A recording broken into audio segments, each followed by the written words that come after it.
Anime की starting में हमें वटारी के बारे में बताया जाता है, जो कि एक लोनली लड़का होता है और अपनी फर्स्ट क्रश से नफरत करता है क्योंकि उसने वटारी को रिजेक्ट कर दिया था। लेकिन वटारी की लाइफ तब बदलने वाली होती है जब वो स्कूल की सबसे पॉपुलर लड़की के करीब आ जाता है, जिससे कि उसकी एक्स को बहुत ही जेलसी होने लगती है और वो वटारी को वापस पाने के लिए कुछ भी करने को रेडी हो जाती है। ये सब तब शुरू हुआ था जब वटारी की चाइल्डहुड फ्रेंड सात्सुकी हुआ करती थी, जो कि हर दिन उसके साथ खेला करती थी। लेकिन एक दिन सात्सुकी अचानक वटारी के गार्डन को डिस्ट्रॉय करके बिना कुछ बताए वहाँ से चली जाती है। इसके बाद 6 साल बीत जाते हैं और वटारी के पेरेंट्स की डेथ हो जाती है, जिसके बाद वो टोक्यो शिफ्ट होकर अपनी छोटी सिस्टर सुजू के साथ रहने लगता है। एक दिन स्कूल में वटारी की क्रश युकारी उससे क्लब मीटिंग में ज्वाइन करने के लिए कहती है, जिससे कि वटारी को बहुत ही अच्छा लगता है। लेकिन वो वकारी के साथ जाना चाहने के बाद भी उसको मना कर देता है क्योंकि उसको अपनी सिस्टर की देखभाल करनी होती है। घर आकर वटारी अपनी सिस्टर के लिए डिनर बनाता है और दोनों साथ में पीसफुली डिनर करते हैं। अगली सुबह वटारी सुजू के बाल बांधने के बाद उसको स्कूल छोड़ने के लिए चला जाता है। रास्ते में वटारी को लगता है कि कोई उनका पीछा कर रहा है, लेकिन वो उसको इग्नोर कर देता है। बाद में उसको पता चलता है कि वो सात्सुकी है, जो कि वटारू से कहती है कि उसको उससे दोबारा मिलकर बहुत ही खुशी हुई। लेकिन वटारी अब भी सात्सुकी को माफ नहीं कर पाया होता है क्योंकि 6 साल पहले उसने उसके साथ जो भी किया था। वटारी वहाँ से जाने लगता है, तभी सात्सुकी पीछे से उसको हक कर लेती है। लेकिन सात्सुकी की स्ट्रेंथ इतनी ज्यादा होती है कि वटारी को लगता है कि जैसे उसकी रिब्स टूट जाएगी, जिसके बाद वो वहाँ से भाग जाता है। घर पहुँचते ही सुजू वटारी से अपने नए गार्डन की हेल्प करने के लिए कहती है और दोनों बैकयार्ड में चले जाते हैं। तभी सात्सुकी एक शोवेल लेकर वहाँ पर आ जाती है, जिससे कि वटारी उसको कहता है कि तुम यहाँ से चले जाओ वरना तुम दोबारा से मेरी लाइफ को खराब कर दोगी। लेकिन सात्सुकी वटारी को जमीन पर गिरा देती है और उसको किस करने लगती है। किस इतना इंटेंस हो जाता है कि वटारी वहीं पर बेहोश हो जाता है। तभी युकारी वटारी के घर पर मीटिंग के नोट्स देने के लिए आती है और वो दोनों को जमीन पर किस करते हुए देख लेती है। अगले दिन वटारी युकारी से क्लब मीटिंग मिस करने के लिए माफी मांग रहा होता है, तभी सात्सुकी वहाँ पर आ जाती है। वो युकारी को देखकर उसके ब्रेस्ट को पकड़ लेती है और मजाक करने लगती है कि वटारी को बड़ी साइज की पसंद है। ये सुनने के बाद युकारी शर्मा जाती है और वटारी सात्सुकी को पकड़कर रूफटॉप पर ले जाती है। वहाँ सात्सुकी वटारी को वही शोवेल वापस देती है जिसने कि 6 साल पहले यूज किया था। ये देखने के बाद वटारी सोचने लगती है कि आखिर सात्सुकी ने 6 साल पहले उसका गार्डन डिस्ट्रॉय क्यों किया था। सात्सुकी वटारी से कहती है कि वो उसको नहीं बताएगी कि उसने 6 साल पहले ऐसा क्यों किया, क्योंकि वटारी उसकी बात को नहीं समझ पाएगा। लेकिन माफी के तौर पर वो वटारी को कुछ भी करने देने की बात करती है, जिससे कि वटारी शर्मा जाता है और उससे पूछता है कि तुमने मुझे पहले क्यों किस किया। सात्सुकी उसकी बात से इरिटेट हो जाती है और कहती है कि अपना दिमाग खुद लगाओ और वहाँ से चली जाती है। घर जाते वक्त वटारी देखता है कि सात्सुकी सुजू को लेकर जा रही होती है और सुजू के घुटने पर चोट लगी हुई है। वटारी को लग रहा होता है कि सात्सुकी ने सुजू को हट किया, इसलिए उसे लड़ने के लिए रेडी हो जाता है। लेकिन सुजू वटारी को हक करके बताती है कि वो गिर गई थी और सात्सुकी ने उसकी हेल्प की है। सुजू ये भी कहती है कि वो चाहती है कि सात्सुकी उसकी गार्डन को बनाने में हेल्प करे। वटारी को मजबूरी में इस बात के लिए मानना पड़ जाता है।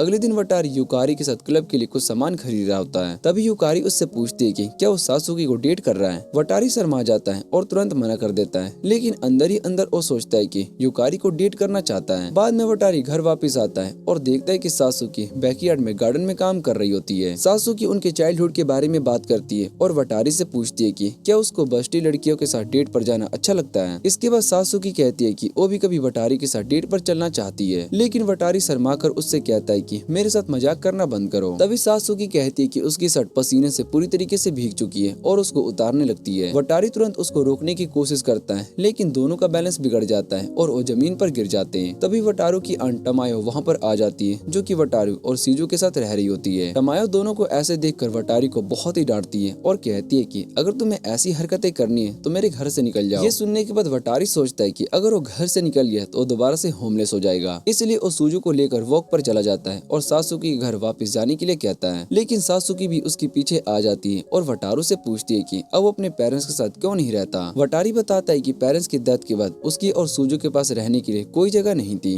इसके बाद उन्हें एक के बाद एक रिलेटिव ने अपने घर से निकाल दिया और आखिर में दोनों टमायो के घर पर आ गए। वटारी ये भी कहता है कि उसको पता था कि एक दिन टमायो भी उन्हें घर से निकाल देगी, लेकिन सात्सुकी उसकी बात सुनकर कहती है कि अगर टमायो सच में उन्हें घर से निकालना चाहती होती तो उन्हें अपने घर में गार्डन बनाने ही देती ही नहीं। बाद में टमायो बाथरूम में नहा रही होती है, तभी उसकी कैट उसका चश्मा लेकर भाग जाती है। टमायो टॉवल में बाथरूम से बाहर निकलती है और सामने वटारी से टकरा जाती है, जो कि उससे माफी मांगने वाला होता है। इसके बाद टमायो तुरंत वापस बाथरूम में चली जाती है और वटारी को कल्चर्ड गाय कहकर मजाक कहती है। वटारी बाथरूम के बाहर घुटनों पर बैठकर टमायो से कहता है कि क्या वो और सीजू टाइम पर उसके घर पर रह सकते हैं, कुछ टाइम के लिए मतलब। दोनों की भी सब कुछ ठीक होने के बाद वटारी और सोजू अपने घर पर काम करना शुरू कर देते हैं। अगले दिन युकारी वटारी को स्टडी पर चलने के लिए कहती है, जिससे कि वटारी का बेस्ट फ्रेंड टोकोयू उससे टीज करने लगता है। वटारी को लगता है कि युकारी जैसे ब्यूटीफुल लड़की उसको कभी डेट नहीं करेगी, लेकिन टुकुई उसको गुड लक कहता है। बाद में बारिश शुरू हो जाती है, तभी सासुकी वटारी को अम्ब्रेला देने आती है। वटारी उससे पूछता है कि तुम सुबह मेरे गार्डन में हेल्प करने क्यों आई थी। सासुकी स्माइल करते हुए कहती है कि तुम्हें मेरी याद आ रही थी, लेकिन उनकी ये बात युकारी सुन लेती है। घर वापस आने के बाद वटारू को सीजू की रिसेंट मैथ टेस्ट में कोलिस्ट में लिखी हुई मिलती है। वटारी समझ जाता है कि सीजू जानबूझकर बैड ग्रेड्स लाती है क्योंकि वो चाहती है कि वटारी उसको पढ़ाए। वटारी घर से बाहर निकलता है तो वो देखता है कि सासुकी बारिश में पूरी तरीके से भीगी हुई है। वटारी उससे पूछता है कि तुमने मुझसे एक्स्ट्रा अम्ब्रेला होने के बारे में झूठ क्यों बोला। सासुकी शर्माकर कहती है कि वो भूल गई थी। ये देखने के बाद वटारी अपने जैकेट सासुकी को दे देता है और उसको घर पर छोड़ने चला जाता है। लेकिन वहाँ पर पहुँचने के बाद वटारी देखता है कि सासुकी जिस घर में रहती है उसकी कंडीशन बहुत ही खराब है। वटारी सोचता है कि सासुकी के पेरेंट्स आखिर कहाँ पर हैं। तभी सासुकी उसको अंदर लेकर जाती है और कहती है कि तुम्हें भी अपनी लाइफ को एंजॉय करनी चाहिए, तुम हर वक्त सिर्फ सूजू की ही टेंशन लेते रहते हो। सासुकी की ये बात वटारी को बहुत ही हर्ट करती है और वो वहाँ से चला जाता है। लेकिन बाद में वटारी को लगता है कि सासुकी की बात गलत नहीं थी। जब वो सीजू से मिला था तब उससे पूछता है कि क्या उस वीकेंड युकारी के साथ स्टडी करने जाता। लेकिन बाद में वटारी को लगता है कि सासुकी की बात गलत नहीं है। जब वो सूजू से मिलता है तो उससे पूछता है कि क्या वो इस वीकेंड युकारी के साथ स्टडी करने जा सकता है। लेकिन सूजू रोने लगती है और कहती है कि वो चाहती है कि वटारी सिर्फ उसको अटेंशन दे। ये सब वटारी के लिए बहुत ही ज्यादा हो जाता है और वो वहीं पर बेहोश होकर गिर जाता है। अगले दिन वटारी को होश आता है तो उसको फीवर होता है और वो देखता है कि सासुकी उसके पास लेटी है। वटारी तुरंत उठकर उससे पूछता है कि तुम यहाँ पर क्या कर रही हो। सासुकी कहती है कि अपने बॉडी की वॉर्म से वटारी की फीवर को ठीक करने के लिए आई है। वटारी उसको इडियट कहता है। तभी डोरबेल बजती है। वटारी डोर को खोलता है तो सामने युकारी खड़ी होती है जो कि उसको देखने के लिए आई होती है। वटारी को यकीन हो जाता है कि वो सच में होश में है, इसलिए वो युकारी को अंदर बुला लेता है। युकारी तुरंत किचन में चली जाती है और वटारी के लिए घर की वाइफ की तरह खाना बनाने लगती है। वटारी अपने रूम में वापस आता है और वो सोचता है कि अगर युकारी ने सासुकी को उसके रूम में देख लिया तो उसके चांसेस बिल्कुल खत्म हो जाएंगे। तभी डोर पर नॉक होता है और युकारी होममेड प्रोडिज लेकर रूम में ले आ जाती है। सासुकी तुरंत वटारी के बेड के कवर के अंदर छुप जाती है और वटारी उसको छुपाने की कोशिश करता है। सासुकी वटारी को हक करके कहती है कि उसके साथ जो चाहे कर सकता है, जिससे कि वटारी का दिमाग ही काम करना बंद कर देता है। तभी युकारी को वटारी के बेड के पास मेडिसिन का पैकेट मिलता है और उसको पता चलता है कि ये मेडिसिन सासुकी लेकर आई थी। ये देखकर युकारी को सासुकी से जेलसी होने लगती है और वो प्रोडिजी उसके बेड के पास रखकर वहाँ से चली जाती है। युकारी के जाने के बाद वटारी सासुकी को बेड से बाहर निकलने के लिए कहता है क्योंकि वो बहुत ही टायर्ड हो चुकी होती है। बाद में वटारी युकारी के बनाए हुए प्रोडिज को खाता है, लेकिन उसको लगता है कि इसका टेस्ट बहुत ही खराब है। फिर भी वटारी उसको पूरा खा लेता है। दूसरी तरफ सूजो बैकयार्ड में सासुकी को देख लेती है और उससे पूछती है कि 6 साल पहले गार्डन डिस्ट्रॉय करने के बाद वो किस ऑर्डर मैन के साथ गई थी। सासुकी झूठ कहती है कि वो वहाँ पर उसके अलावा कोई नहीं था और सोचती है कि क्या सूजो ने वटारी को इसके बारे में बता दिया। सूजो मना कर देती है और बताती है कि उसने ये बात इसलिए नहीं बताई क्योंकि वो सासुकी से जेलस थी। सूजो चाहती है कि वटारी अपना सारा टाइम सिर्फ उसके साथ बिताए। अगले दिन वटारी देखता है कि कुछ ओल्डर बॉयज युकारी को परेशान कर रहे होते हैं, लेकिन वटारी ये सोचकर वहाँ से जाने लगता है कि शायद से युकारी उन्हें जानती है। तभी युकारी वटारी को देख लेती है और साथ में स्टडी करने के लिए कहती है। इसके बाद दोनों लोकल लाइब्रेरी में चले जाते हैं। वहाँ पर वटारी युकारी से पूछता है कि तुम मेरे जैसे नोबडी के साथ टाइम स्पेंड क्यों कर रही हो। युकारी बताती है कि टीचर ने उसको ट्रांसफर स्टूडेंट होने की वजह से वटारी का ध्यान रखने के लिए कहा था, लेकिन असल में युकारी ये सब इसलिए करती है क्योंकि उसको वटारी पसंद है। युकारी ये भी कहती है कि उसको वटारी के साथ बात करना अच्छा लगता है क्योंकि बाकी लड़कों की तरह वटारी सिर्फ लड़कियों को इम्प्रेस करने के बारे में नहीं सोचता। तभी युकारी को याद आता है कि क्लासमेट बनने से पहले वो एक बार वटारी से मिल चुकी है। एक बार वटारी गलती से उस रूम में चला गया था जहाँ पर युकारी क्लोथ चेंज कर रही थी। युकारी को लगा था कि वटारी उसके साथ कुछ गलत करेगा, लेकिन वटारी ने सिर्फ अपने सिस्टर के बारे में पूछा और वहाँ से चला गया। रात में वटारी सोचने लगता है कि अब उसको किस तरीके से एक ऐसे इनोसेंट लड़के की इमेज बनाए रखनी है जिसके दिमाग में कभी कोई गलत थॉट आ ही ना।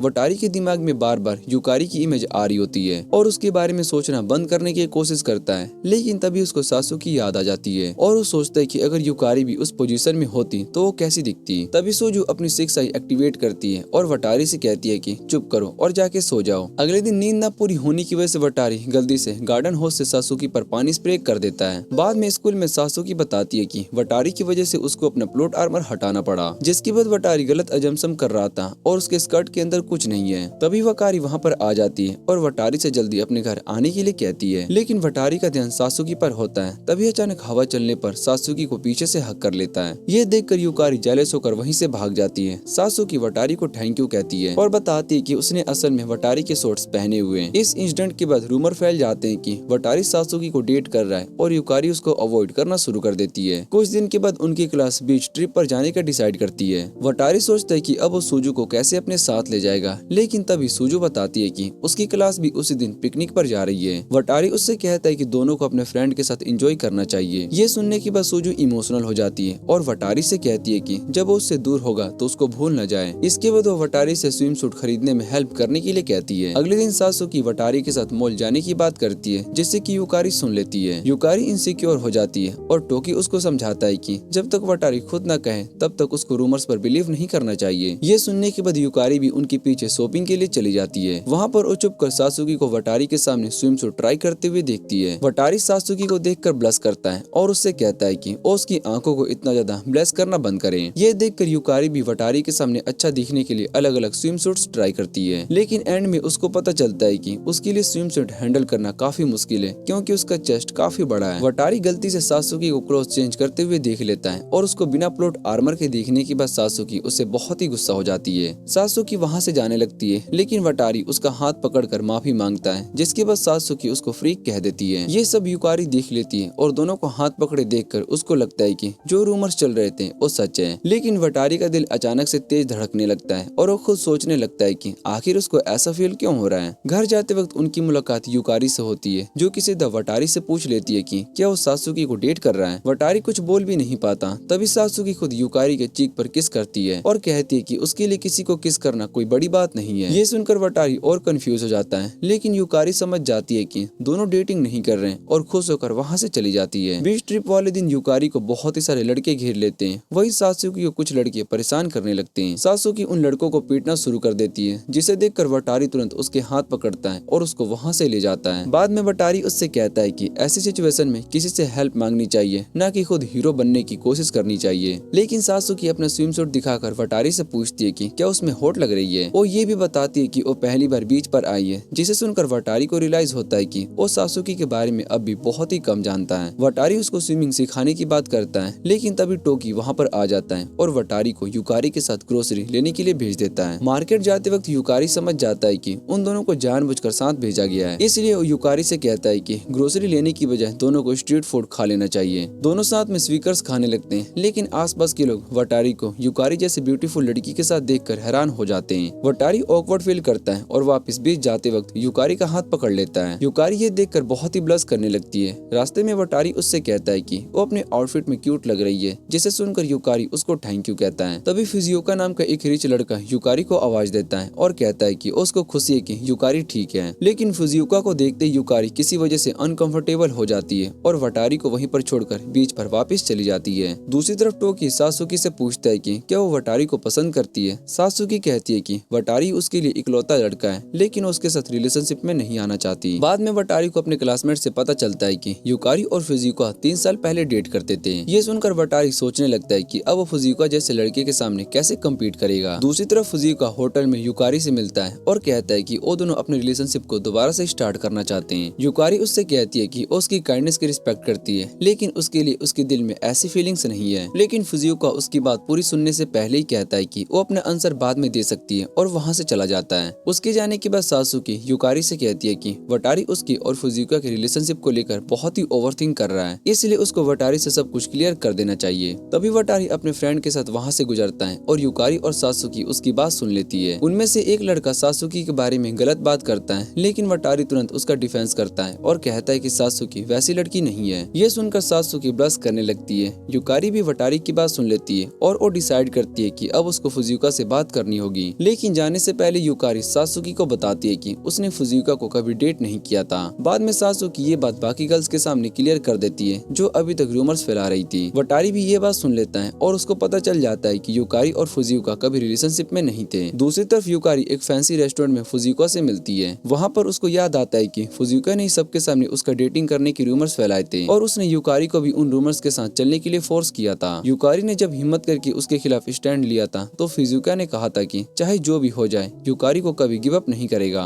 प्रेजेंट में फिजियोका युकारी से कहता है कि वो अब भी उससे प्यार करता है, लेकिन युकारी कहती है कि अब उसके दिल में कोई और है और वो वहाँ से चली जाती है। कुछ देर के बाद टोकी वटारी को बताता है कि युकारी अकेली कहीं बाहर है और उसके पीछे जाने के लिए कहता है। वटारी जब युकारी को ढूंढ लेता है तो युकारी उसे वापस जाने के लिए कहती है, लेकिन वटारी मना कर देता है और कहता है कि जब जब वो इतनी सैड लग रही है तो उसको अकेला कैसे छोड़ सकता है। युकारी वहाँ से भागने की कोशिश करती है लेकिन उसकी सैंडल टूट जाती है और वो गिर जाती है। युकारी वटारी को बताती है कि उसने कभी फुजिका को डेट नहीं किया था, लेकिन वो इतनी क्राउड थी कि कभी उस मिसअंडरस्टैंडिंग को क्लियर नहीं कर पाई। वो वटारी से कहती है कि वो भी उसी की तरह स्ट्रॉन्ग बनना चाहती है। तभी फुजिका अपनी फैन गर्ल के साथ वहाँ पर आ जाता है और युकारी से होटल वापस चलने के लिए कहता है। युकारी वटारी के पीछे छिप जाती है और वटारी फुजिका से कहता है कि वटारी के साथ डेटिंग के झूठ रूमर्स फैलाना बंद करो, लेकिन फुजिका फिर भी इंसिस्ट करता है कि वो दोनों डेट करते थे और युकारी से सबके सामने ये बात कहने को बोलता है। इस बार युकारी चुप नहीं रहती और कहती है कि उसने फुजिका को कभी पसंद नहीं किया और वो चाहती कि फुजिका उसकी लाइफ से चली जाए। ये सुनकर फुजिका को बहुत ही गुस्सा आता है और वो युकारी का हाथ पकड़कर उससे बिलीव करने को कहता है। तभी सासुकी पीछे से आकर फुजिका को किक मार देती है और उसको स्कैम बग कहती है। फुजिका उठकर सासुकी को लड़कों की तरह बिहेव करने के लिए सुनाता है, लेकिन सासुकी उसको पुलिस बुलाने की धमकी देती है। ये सुनकर फुजिका डर जाता है और वहाँ से चला जाता है। बाद में होटल में युकारी सासुकी को उसको बचाने के लिए थैंक यू कहती है, लेकिन सासुकी कहती है कि उसने ये सिर्फ इसलिए किया है क्योंकि वो नहीं चाहती थी कि वटारी किसी दिक्कत में आए। ये सुनकर युकारी बताती है कि ट्रिप खत्म होने के बाद वो वटारी को अपनी फीलिंग कन्फेस करने वाली है। सासुकी कहती है कि ये उसकी प्रॉब्लम नहीं है, युकारी को जो चाहे वो कर सकती है। सासुकी वहाँ से जाने लगती है। तभी वटारी उसके पास कन्वीनियंस स्टोर के राइस बॉल्स लेकर आता है और उससे कहता है कि उसको कुछ खा लेना चाहिए। सासुकी उससे पूछती है कि जब वटारी को युकारी पसंद है तो उसके साथ इतना अच्छे से बिहेव क्यों कर रहा है। ये सुनकर वटारी कुछ बोल नहीं पाता। तभी सासुकी वटारी को किस कर लेती है और कहती है कि अब उसको और कंफ्यूज मत करना, वरना वो दोबारा उसकी कोई इंपॉर्टेंट चीज को डिस्ट्रॉय कर सकती है, जैसे कि उसने 6 साल पहले किया था।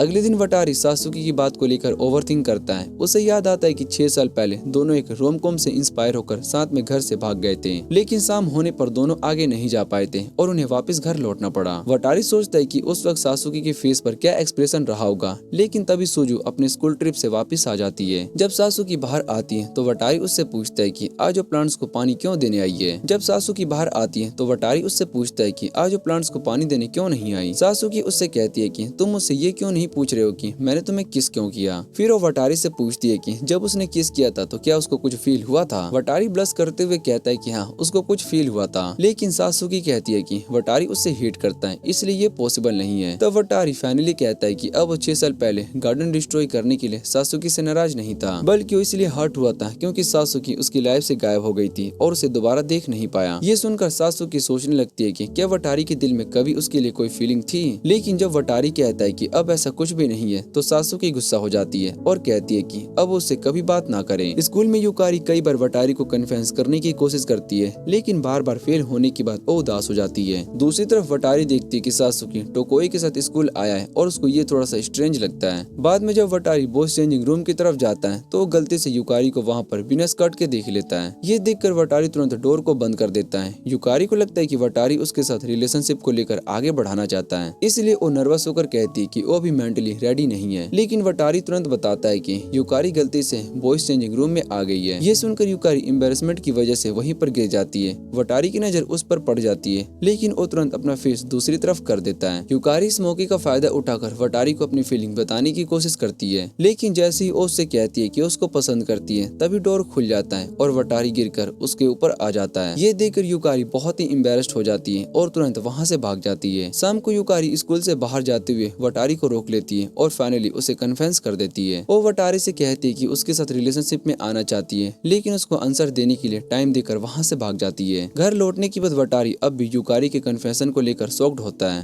तब सोजू उसको सासुकी की याद दिलाती है और कहती है कि उसको जाकर सासुकी के साथ कुछ ठीक कर लेना चाहिए। वटारी सासुकी के घर पर पहुंचता है, लेकिन घर का डोर खुला होता है और सासुकी वहां पर नहीं होती। घर की कंडीशन को देखने के बाद वटारी को सासुकी का कैलेंडर मिलता है, जिससे कि उसको पता चलता है कि वो पार्ट टाइम जॉब पर आई है। वटारी उसके वर्क प्लेस पर पहुंच जाता है, जहाँ पर सासुकी चाइनीज आउटफिट पहनकर फ्लेयर्स डिस्ट्रीब्यूट कर रही होती है। सासुकी वटारी को देखकर खुश नहीं होता, क्योंकि उसने उससे दोबारा से बात न करने के लिए कहा था। काम खत्म होने के बाद सासुकी वटारी से पूछती है कि जब उसने उसको बात करने से मना किया था तो वहाँ पर क्यों आया। वटारी कहता है कि उसके लिए वॉरिड था, क्योंकि सासुकी उसकी चाइल्डहुड फ्रेंड है। ये सुनकर सासुकी स्माइल करने लगती है और पूछती है कि क्या वो सिर्फ फ्रेंड बनकर उसके साथ रह सकती है। वटारी हाँ कह देता है, लेकिन तभी सासुकी उसको टीज करने लगती है और वटारी एम्बेरस्ड हो जाता है। अगले दिन वटारी युकारी से कहता है कि उसका कन्फेशन सुनकर उसको अच्छा लगा, लेकिन उसको लगता है कि युकारी उससे कहीं बेटर लड़के को डिजर्व करती है, इसलिए वटारी उसका कन्फेशन रिजेक्ट कर देता है। लेकिन युकारी कहती है कि उसको सिर्फ वटारी ही चाहिए और वो कुछ महीनों के लिए ट्रायल डेटिंग के लिए आइडिया देती है। बाद में वटारी रेस्टोरेंट में टोकोई को बताता है कि उसको डर लग रहा है कि वो युकारी को डिसअपॉइंट कर देगा। टोकोई उसको समझाता है कि उसको बस अपनी फीलिंग पर फोकस करना चाहिए और रिलेशनशिप को कम करने की कोशिश करनी चाहिए और वटारी को अपना पर्सनल लव गुरु बनाने की भी ऑफर करता है। ये सुनकर वटारी सोचता है कि टोकोई को लड़कियों के मामले में इतना एक्सपीरियंस आखिर कहाँ से मिला। तभी सासुकी वहाँ पर आ जाती है और वटारी को टीज करते हुए कहती है कि आखिर उसकी पहली गर्लफ्रेंड के साथ उसका फर्स्ट टाइम हो ही गया। ये सुनकर वटारी शर्म से लाल ही हो जाता है। दूसरी तरफ टोकोई सासुकी से कहता है कि वो अपने चाइनीज आउटफिट में बहुत ही क्यूट लग रही है। तभी वटारी बताता है कि वो भी यहाँ पर जॉब इंटरव्यू के लिए आया है, लेकिन सासुकी उसके पास आकर कहती है कि आज उसका लास्ट डे है क्योंकि उसको इससे बेटर सैलरी वाली जॉब मिली है। जब वटारी इंटरव्यू के लिए अंदर जाता है तो टोकोई सासुकी से पूछता है कि क्या वो ठीक है। सासुकी कहती है कि चाइल्डहुड फ्रेंडशिप का बॉन्ड बहुत ही स्ट्रॉन्ग होता है, कोई आउटसाइडर उसे तोड़ नहीं सकता। दूसरी तरफ इंटरव्यू के वेटिंग रूम में वटारी को एक क्यूट लड़की सोती हुई दिखाई देती है। वटारी को लगता है कि उसने उस लड़की को पहले कहीं देखा है। जैसे ही उसका फेस ध्यान से देखता है तो वो लड़की उठकर वटारी पर उसको किस करने की कोशिश करने का इल्जाम लगाती है। तभी मैनेजर वहाँ पर आ जाता है और वटारी को पूरी सिचुएशन समझाने की कोशिश करता है। वो लड़की वटारी का रिज्यूमे देखती है और वो रियलाइज करती है कि उसको पहले से जानती है। रात को घर जाते वक्त युकारी वटारी को मिलती है और उसको डेट पर चलने के लिए इन्वाइट करती है। अगले दिन डेट पर वटारी सुजू को भी अपने साथ ले आता है, लेकिन युकारी को इससे कोई दिक्कत नहीं होती। युकारी सिजू से इंट्रोड्यूस होती है और सिजू उसकी ब्यूटीफुल फेस को देखकर बहुत ही इम्प्रेस हो जाती है। इसके बाद सुजू वटारी को युकारी के साथ पूरा दिन स्पेंड करने की परमिशन देती है। तीनों जू घूमने लगते हैं, लेकिन दूसरी तरफ टोकोई और सासुकी छुपकर उनका पीछा कर रहे होते हैं। वो दोनों ये देखने के लिए आए होते हैं कि वटारी कोई गलती ना कर दे। बाद में वटारी और सिजू वकारी और उसकी मदर का बनाया हुआ लंच करते हैं। तब टोकोई नोटिस करता है कि सासुकी आसपास की हैप्पी फैमिली को बार बार देख रही है। दूसरी तरफ वटारी और युकारी अकेले टाइम स्पेंड करने वाले होते हैं, लेकिन तभी सुजू अपनी नींद से उठकर टॉयलेट जाने की बात करती है। टॉयलेट से वापस आते वक्त सुजू टोकोई और सासुकी को उनका पीछा करते हुए पकड़ लेती है। वटारी उन दोनों को युकारी का पीछा करने के लिए डांटता है, लेकिन सासुकी सुजू को आइसक्रीम खिलाने की बात करती है और टोकोई वटारी से कहता है कि अब अपनी गर्लफ्रेंड के साथ अकेले टाइम एंजॉय करें। सुजू के वहाँ से जाने के बाद वटारी फाइनली युकारी का हाथ पकड़ता है। बाद में रात को वटारी मजाक में कहता है कि अब अपना हाथ कभी नहीं धोएगा। दूसरी तरफ युकारी को सासुकी के साथ वटारी की क्लोजनेस को लेकर जेलसी होने लगती है। वो डिसाइड करती है कि अब उसको वटारी को जल्दी से अपना बनाना होगा। अगले दिन युकारी कन्वीनियंस स्टोर जाती है और प्रोटेक्शन खरीदने का डिसीजन लेती है, क्योंकि वो अपकमिंग समर ब्रेक में अपनी वर्जिनिटी लूज करने का प्लान बना रही होती है। अगले दिन स्कूल में युकारी सासुकी को वटारी से बात करने से रोकने की कोशिश करती है, लेकिन तभी कुछ लड़के वटारी को बताते हैं कि एक क्यूट लड़की उससे मिलने के लिए आई है। वटारी विंडो से बाहर देखता है तो उसको वही लड़का दिखाई देती है जो कि उसके जॉब इंटरव्यू में मिली थी। एक लड़का बताता है कि उसका नाम मकीना है। वटारी को याद आता है कि मकीना उसकी प्रीवियस स्कूल की जूनियर है और एक famous track and field star भी है। जब वटारी उससे मिलता है तो मकीना बताती है कि दोनों को चाइनीज रेस्टोरेंट में जॉब मिल गई है, लेकिन बॉस वटारी से कांटेक्ट नहीं कर पा रहा होता है क्योंकि उसके पास फोन नहीं है। मकीना वटारी का हाथ पकड़ती है और कहती है कि सबसे पहले उसको एक सेल फोन खरीदना होगा। दूसरी तरफ युकारी ये सब देखकर बहुत ही जेलस होती है, लेकिन खुद को समझाती है कि उसको वटारी पर पूरा ट्रस्ट है। बाद में मकीना वटारी से पूछती है कि क्या उसको किस करने की कोशिश कर रहा था, क्योंकि अब वो पहले से ज्यादा अट्रैक्टिव हो गई है। वटारी बताता है कि वो सिर्फ उसको अच्छे से देखने की कोशिश कर रहा था। फोन खरीदने के बाद मकीना वटारी से कहती है कि अपनी फर्स्ट कॉल उसको करो, लेकिन वटारी सबसे पहले युकारी को कॉल करता है, जिसे देखकर युकारी बहुत ही खुश होती है। मकीना पूछती है कि उसने किसको कॉल किया था, तो वटारी सीधा कहता है कि मैंने अपनी गर्लफ्रेंड को कॉल किया है। रात को मकीना अपने ड्रॉम में वापस जाती है, जहाँ पर उसका कोच उसको प्रैक्टिस में लेजी होने के लिए डांटता है। इसके बाद अपने क्लासमेट्स को भी उसके बारे में बुरा भला बोलते हुए सुन लेते हैं। रात को अपने रूम में मकीना सोचती है कि वटारी जैसे लड़के की गर्लफ्रेंड आखिर कैसे हो सकती है। फिर वो डिसाइड करती है कि वो वटारी और युकारी का रिलेशनशिप तोड़ देगी और वटारी को अपना बॉयफ्रेंड बना लेगी। अगले दिन रेस्टोरेंट में काम करते वक्त मकीना वटारी को अट्रैक्ट करने की कोशिश करती है, लेकिन वटारी उसको बिल्कुल सीरियसली नहीं लेता और उसके साथ नॉर्मल बिहेव करता रहता है। ये देखकर मकीना बहुत ही फ्रस्ट्रेटेड हो जाती है और अपनी सारी फ्रस्ट्रेशन काम में निकालती है,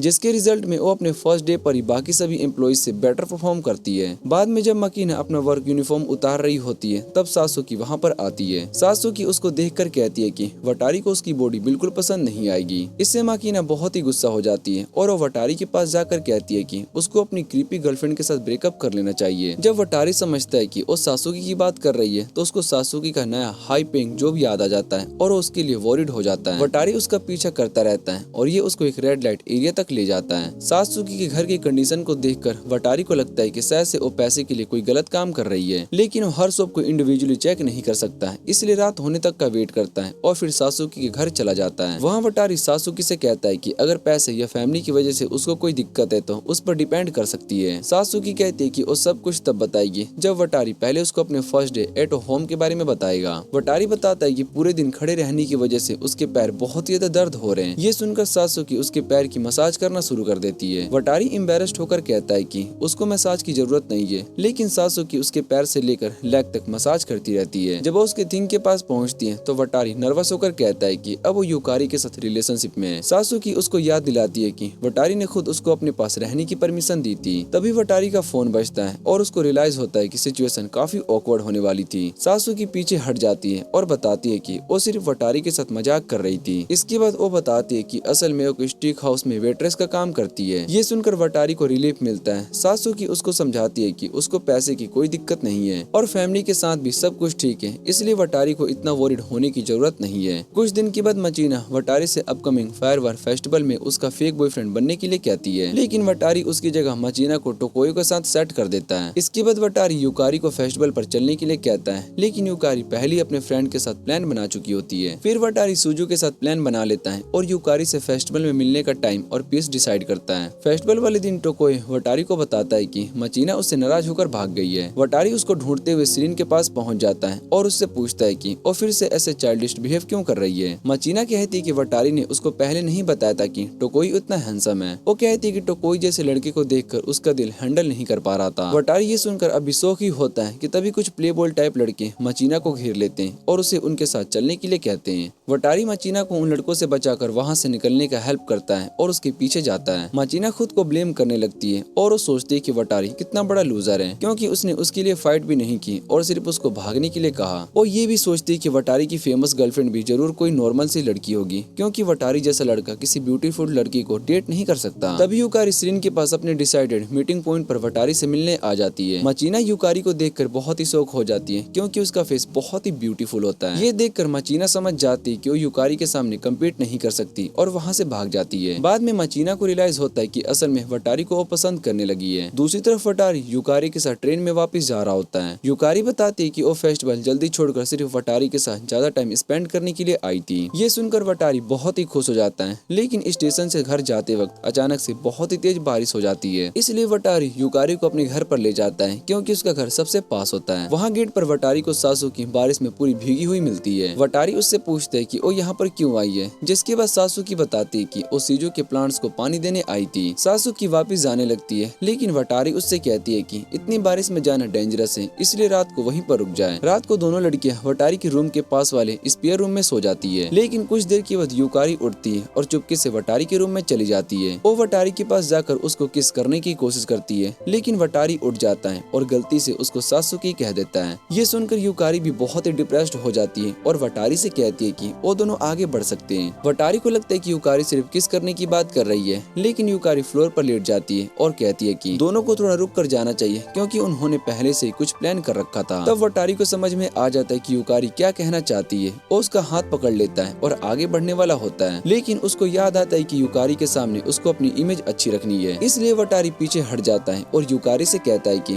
दोनों को रिलेशनशिप को स्लोली आगे बढ़ाना चाहिए। ये सुनकर यूकारी गुस्सा हो जाती है और वहाँ से भाग जाती है। वटारी को बाद में रिग्रेट होता है कि उसने इतना बड़ा चांस मिस कर दिया। अगले दिन यूकारी के जाने से पहले वो घर से चली जाती है, इसलिए वटारी सासुकी को उसकी वर्क प्लेस पर छोड़ने का डिसाइड करता है। रास्ते में वटारी सासुकी से पूछता है कि क्या यूकारी ने उससे कल रात के बारे में कुछ बताया है। सासुकी कहती है कि उसको वटारी पर पूरा प्राउड है, उसने कल रात अपना कंट्रोल नहीं खोया, लेकिन वो वटारी को ये भी कहती है कि अगर वो यूकारी के साथ रिलेशनशिप कंटिन्यू रखना चाहता है तो उसको अपनी कम्युनिकेशन स्किल को इम्प्रूव करनी होगी। ये सुनकर वटारी एम्बेरस्ड हो जाता है। बाद में वटारी यूकारी को मैसेज करता है कि क्रैम स्कूल के बाद उसको कुछ बात करनी है। ये मैसेज को देखकर वटारी को डर लगने लगता है कि शायद से वटारी उससे ब्रेकअप करने वाला है, क्योंकि उसको पता लग गया होता है कि उसके सामने बहुत ही जल्दी इमोशनल हो जाती है। दूसरी तरफ वटारी का बॉस उसको मूवी के 2 टिकट्स दे देता है, इसलिए वटारी मचीना, सुजू और उसकी फ्रेंड को मूवी पर जाने का प्लान बनाती बनाता है। शाम को यूकारी बार बार वटारी को कॉल करके बात करने की कोशिश करती है, लेकिन वटारी थिएटर में मचीना के शोल्डर पर ही सो जाता है। बाद में वटारी यूकारी को मैसेज करके कहता है कि दोनों फोन पर नहीं बल्कि सामने मिलकर बात करेंगे। दोनों अगले दिन मिलने का टाइम डिसाइड कर लेते हैं। दूसरी तरफ यूकारी सासुकी को लेकर इनसिक्योर होती है और वो सोचती है कि वो अपनी चाइल्डहुड फ्रेंड के सामने कम्पीट नहीं कर सकती। अगले दिन वटारी काम खत्म करने के बाद डेट से पहले 2 घंटे अकेले सड़कों पर घूमने का डिसाइड करता है, लेकिन मचीना उसको पकड़ लेती है और साथ में शॉपिंग करने चली जाती है। कई घंटों तक वटारी उसके साथ शॉपिंग करता रहता है और एंड में उसको लंच के लिए स्टेक हाउस ले जाता है। वहाँ वटारी को सासुकी वेट्रेस का काम करते हुए दिखाई देती है। सासुकी उसको टीज करते हुए कहती है कि जैसे मचीना ने उसको शॉपिंग के लिए यूज किया है वैसे वो भी वटारी को एक दिन के लिए रेंट कर सकती है। लेकिन बाद में सासुकी अपनी बॉडी को लेकर इनसिक्योर होने लगती है और वो सोचती है कि वटारी को बड़ी बॉडी वाली गर्ल्स पसंद है। वो वटारी से कहती है कि लड़के हमेशा बड़ी बॉडी वाली गर्ल्स को ही प्रेफर करते हैं, लेकिन वटारी उसको समझाता है कि उसको ऐसा सोचकर इनसिक्योर होना नहीं चाहिए। तभी सासुकी वटारी को और टीज करने लगती है, लेकिन वटारी उसकी बात को सीरियसली नहीं लेता। वटारी उससे कहता है कि वो सिर्फ मजाक कर रहा था और उसके माइंड में आने वाले गलत थॉट्स को कंट्रोल कर रहा था, क्योंकि यूकारी के सामने अपनी परफेक्ट गाय वाली इमेज खराब नहीं करना चाहता। इसके बाद वटारी सासुकी को बताता है कि असल में यूकारी से प्यार करता है। ये सुनकर मचीना गुस्सा हो जाती है और वहाँ से चली जाती है और अपने सारे शॉपिंग बैग्स वहीं पर छोड़ देती है। तभी वटारी को पता चलता है कि यूकारी उसके पीछे खड़ी थी और उसने उसकी पूरी बात सुन ली। वटारी ये देखकर बहुत ही नर्वस हो जाता है, लेकिन यूकारी स्माइल करती है और उससे कहती है कि एक बार फिर से बोलो कि तुम मुझसे प्यार करते हो। वटारी उससे अपनी फीलिंग बता देता है और दोनों की भी जो मिसअंडरस्टैंडिंग होती है वो खत्म हो जाती है। बाद में रात को मचीना अपनी नाइट रन से ड्रोम से वापस आती है तो उसको गेट पर वटारी खड़ा मिलता है। वटारी उसके सारे शॉपिंग बैग्स उसको वापस कर देता है और वहाँ से चला जाता है। ये देखकर मचीना रोने लगती है और वो सोचती है कि वो इतने अच्छे लड़के को अपने दिमाग से नहीं निकाल पा रही है। अगले दिन वटारी समर लेसन्स के लिए स्कूल जा रहा होता है और यूकारी के साथ अपने रिलेशनशिप को लेकर खुश हो रहा होता है। तभी सासुकी पीछे से आकर उसको डरा देती है। वटारी उसको स्विम सूट में देखकर पूछता है कि वो ऐसे कपड़े क्यों पहन रही है। सासुकी बताते है कि एक्स्ट्रा सर्कुलर्स में पासिंग मार्क्स के लिए उसको स्विमिंग लेसन लेने पड़ रहे हैं। वो वटारी को कहती है कि फिलहाल वो पानी के अंदर सिर्फ 20 सेकंड तक सांस रोक सकती है। फिर सासुकी सोचती है कि अगर दोनों 6 साल पहले की तरह क्लोज होते तो शायद से वटारी उसको स्विमिंग सिखा देता,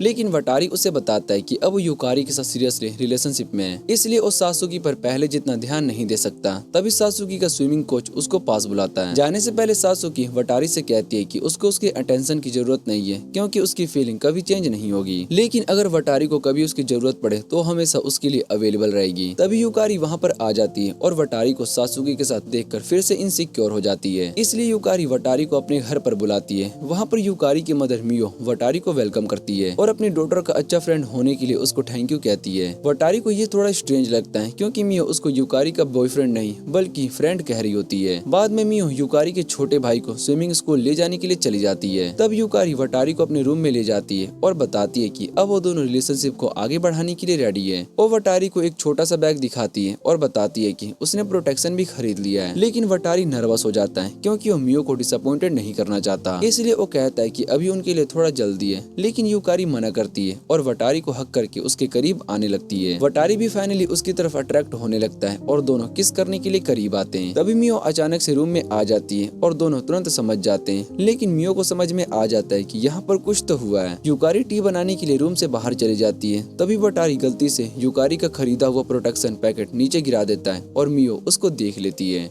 ये देखकर वटारी पैनिक करने लगता है और जल्दी से बॉक्स उठाकर वहाँ से जाने लगता है, लेकिन तभी मियो उसको याद दिलाती है कि उसकी बेटी अभी बहुत छोटी है। घर वापस जाते वक्त वटारी गर्मी की वजह से रास्ते के किनारे बेहोश हो जाता है और उसको सासुकी का सपना आता है। सासुकी उसको कहती है कि मुझे पता है कि तुम्हारे और यूकारी के बीच क्या हुआ है और तुम दोनों अभी बहुत ही छोटे हो। वो वटारी को उसके पेरेंट्स की याद दिलाती है और कहती है कि यूकारी बहुत ही जल्दी कर रही है। फिर सासुकी मजाक में कहती है कि यूकारी के साथ कुछ करने की जगह पर तुम मेरे घर आ जाओ और मेरे साथ प्रैक्टिस कर लो। इतना कहने के बाद वो वटारी को किस कर लेती है, लेकिन जैसे ही वटारी आँख खोलता है तो उसके पास सासुकी खड़ी होती है। तब उसको समझ में आता है कि ये सब सिर्फ एक सपना था। सासुकी बताती है कि उसने वटारी को रास्ते के किनारे बेहोश देखा था, इसलिए उसको यहाँ पर ले आई। वटारी कहता है कि बहुत ही अजीब है कि मैं तुम पर इतना डिपेंड कर लेता हूँ, क्योंकि तुम मुझसे बहुत ही ज्यादा पैम्पर करती हो। ये सुनकर सासुकी स्माइल करके पूछती है कि क्या तुम्हें मेरा पैम्पर करना अच्छा नहीं लगता। तब वटारी रोने लगता है, क्योंकि उसको रियलाइज होता है कि मियो सही कह रही थी और वो यूकारी अभी बहुत ही छोटी है। है। बाद में सुपरमार्केट जाते वक्त वटारी सासुके से कहता है कि इतना सब होने के बाद भी मैं युकारी के साथ ब्रेकअप नहीं करना चाहता। तभी मियो वहाँ पर आ जाती है और वटारी को अपनी कार में बैठने के लिए कहती है क्योंकि उससे कुछ बात करनी होती है। सासुकी भी उनके साथ चली जाती है और मियो को स्कैरी वुमन बोलकर कहती है कि वो अपने प्रीक्यूस बॉय टॉय को उसके साथ अकेला नहीं छोड़ सकती। ये सुनकर मियो हंसने लगती है। कन्वीनियंस स्टोर के पास वटारी पूरी सिचुएशन का ब्लेम खुद पर लेने लगता है, लेकिन मियो कहती है कि मुझे पता है कि मेरी बेटी बहुत ही ज्यादा एक्साइटेड हो रही है। वटारी पूछते है कि क्या वो युकारी के साथ रिलेशनशिप कंटिन्यू कर सकता है। मियो कहती है कि तुम दोनों फ्रेंड्स रह सकते हो, लेकिन मेरी बेटी से ब्रेकअप कर लो क्योंकि तुम दोनों अभी बहुत ही छोटे हो और अपनी फीलिंग्स को कंट्रोल नहीं कर पा रहे हो। इसके बाद वटारी और डिटरमाइंड हो जाता है और खुद से प्रॉमिस करता है कि वो युकारी के साथ भी कभी ब्रेकअप नहीं करेगा। वो समर लेसन छोड़ देता है और डिसाइड करते है कि ग्रेजुएशन के बाद तुरंत इंडिपेंडेंट हो जाएगा। इसके बाद वो युकारी को हर दिन डेट पर लेकर जाने लगता है। वटारी सोचते है कि अगर वो पब्लिक प्लेसेस पर मिलेंगे तो इमोशनल मोमेंट में कोई गलती नहीं होगी और मियो भी खुश रहेगी। ऐसे ही एक डेट पर युकारी वटारी के पास बैठकर उसको इंग्लिश पढ़ा रही होती है, लेकिन उसके बहुत ही पास बैठती है जिससे कि वटारी शर्माने लगता है। तभी वटारी नोटिस करता है कि युकारी की शर्ट के बटन्स के पास उसका चेस्ट बाहर आ रहा है। ये देखने के बाद वटारी सोचता है कि क्या युकारी ये सब जानबूझकर कर रही है, लेकिन जब वटारी युकारी को इसके बारे में बताता है तो युकारी शर्मा जाती है और जल्दी से वहाँ से चली जाती है। उसके बाद वटारी के दिमाग में फिर से अजीब थॉट्स आने लगते हैं और उसको समझ में आता है कि सब कुछ इनोसेंट रखना उसकी सोच से बहुत ही मुश्किल है। उस रात शावर लेने के बाद युकारी को वटारी का मैसेज आता है और कुछ दिन उससे मिल नहीं पाएगा क्योंकि मकीना के पैर में चोट लग गई और अब उसको किसी शिफ्ट से कवर करनी पड़ेगी। दूसरी तरफ रूम में बंद रहने की वजह से मकीना बोर हो रही होती है और तभी उसको वटारी का कॉल आता है। वटारी उससे पूछता है कि क्या उसको किसी चीज की जरूरत है। ये सुनकर मकीना मौका देखकर वटारी को अपने रूम पर बुलाती है ताकि वो उसके साथ थोड़ा टाइम बिता सके और सरप्राइजली वटारी उसके पास जाने के लिए रेडी हो जाता है। रूम में पहुंचने के बाद मकीना वटारी से पूछती है कि मेरे जैसे अट्रैक्टिव लड़की के साथ अकेले रहकर क्या तुम्हारा हार्ट फास्ट बीट कर सकता है। लेकिन वटारी कहता है कि तुम बस एक ऐसी लड़की हो जिसके पास कुछ भी स्पेशल नहीं है। वो ये भी नोटिस करता है कि मकीना जानबूझकर उसका अटेंशन अट्रैक्ट करने की कोशिश कर रही है, इसलिए वटारी उससे कहता है कि इतनी ज्यादा कोशिश मत करो। बाद में वटारी उसको वॉक पर ले जाता है जहाँ पर मकीना कहती है कि अब वो एक प्रोफेशनल एथलीट बनने की जगह पर हाउसवाइफ बनने के बारे में सोच रही है। वटारी उससे कहता है कि तुम अभी बहुत ही छोटी हो, लेकिन मकीना कहती है कि उसकी एज के लोग मैरिज के बारे में सोच सकते हैं। फिर वो वटारी से पूछती है कि क्या तुम अपनी गर्लफ्रेंड युकारी से शादी करने के बारे में सोचते हो।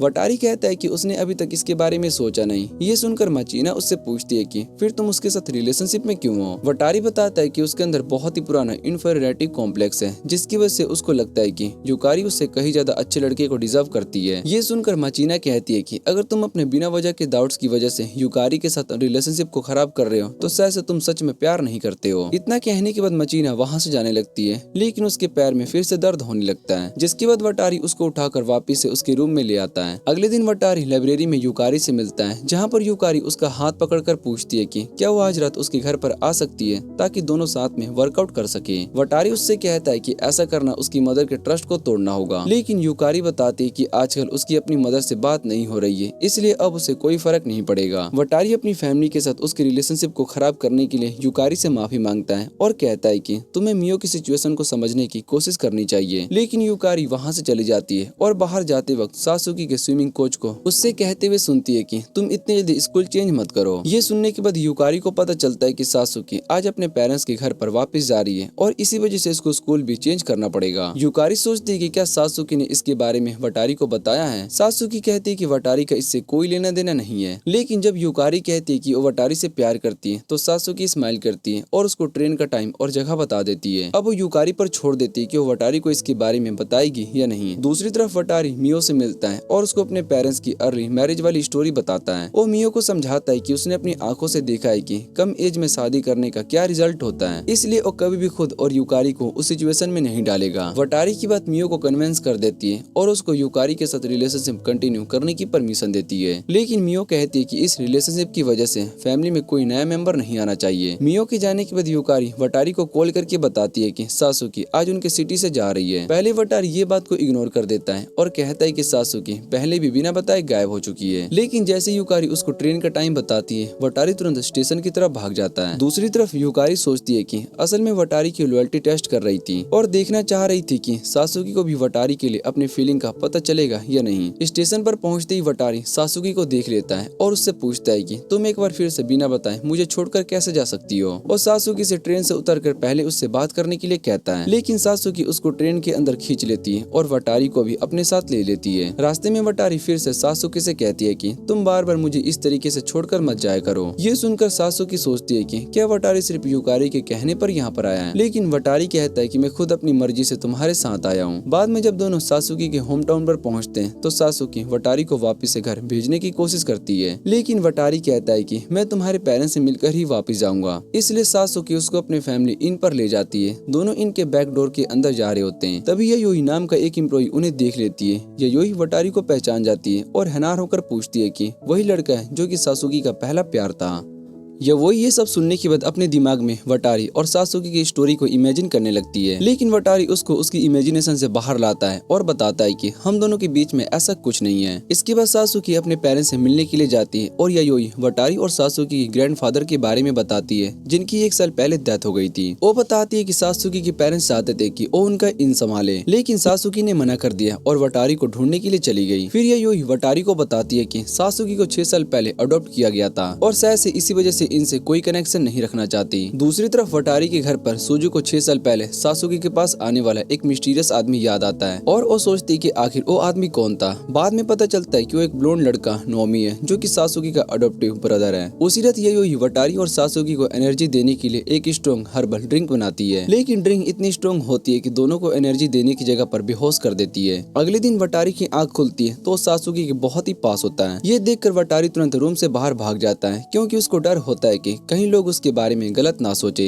दूसरी तरफ सासुकी को जबरदस्ती एक व्हाइट ड्रेस पहना दी जाती है और वो वटारी के साथ श्रीन जाने के लिए निकलती है। वटारी उसको खुश करने की पूरी कोशिश करता है, लेकिन सासुकी ऐसे बिहेव कर रही होती है जैसे उसको जबरदस्ती किसी पनिशमेंट के लिए लेकर जाया जा रहा हो। इस डेट के दौरान वटारी की फिर से यायोई से मुलाकात हो जाती है। यायोई वटारी और सासुकी को लेकर अपने दिमाग में स्टोरी बना रही होती है, लेकिन वटारी उसको बता रहा होता है कि उसकी ऑलरेडी एक गर्लफ्रेंड है। ये सुनने के बाद यायोई की सारी एक्सपेक्टेशन खत्म हो जाती है। तभी सासुकी टॉयलेट से वापस आती है और वटारी को बताती है कि वो अपने पेरेंट्स से मिलने के लिए बहुत ही नर्वस है क्योंकि उसको डर होता है कि उसके पेरेंट्स उससे इनको संभालने के लिए कह देंगे। ये सुनकर वटारी सासुकी की हेल्प करने का डिसाइड करता है और कहता है कि हम दोनों कपल होने का प्रिटेंड कर सकते हैं। इससे सासुकी के पास टोक्यो वापस जाने का एक रीजन भी आ जाएगा। सासुकी बाहर से इस आइडिया से नाराज होने का ड्रामा करती है, लेकिन असल में वो पहले से यही चाहती थी। फिर जब सासुकी के पेरेंट्स से मिलने का टाइम आता है तो वटारी उनके सामने झूठ बोल देता है कि वो और सासुकी रिलेशनशिप में है, लेकिन वटारी ये देखकर बहुत ही हैरान हो जाता है कि सासुकी के स्केरी दिखने वाले पेरेंट्स इस बात से नाराज होने की जगह पर बहुत ही ज्यादा खुश हो जाते हैं। सासुकी के पेरेंट्स बताते हैं कि उन्होंने उसको इसलिए अडॉप्ट किया था क्योंकि उसकी मदर फाइनेंशियल प्रॉब्लम की वजह से उसकी केयर नहीं कर पा रही थी। उनका प्लान था कि सासुकी को नोमी से शादी करवाकर अपने इनका हायर बना लिया जाए, लेकिन नोमी इस बात के बिल्कुल अगेंस्ट था और अपने पेरेंट्स से परेशान होकर घर से भाग गया था। बाद में जब वटारी और सासुकी वापिस जा रहे होते हैं तो नोमी सासुकी को रोकता है और उससे उसकी रियल फीलिंग के बारे में पूछता है। वो कहता है कि मुझे पता है कि तुम वटारी से प्यार करते हो।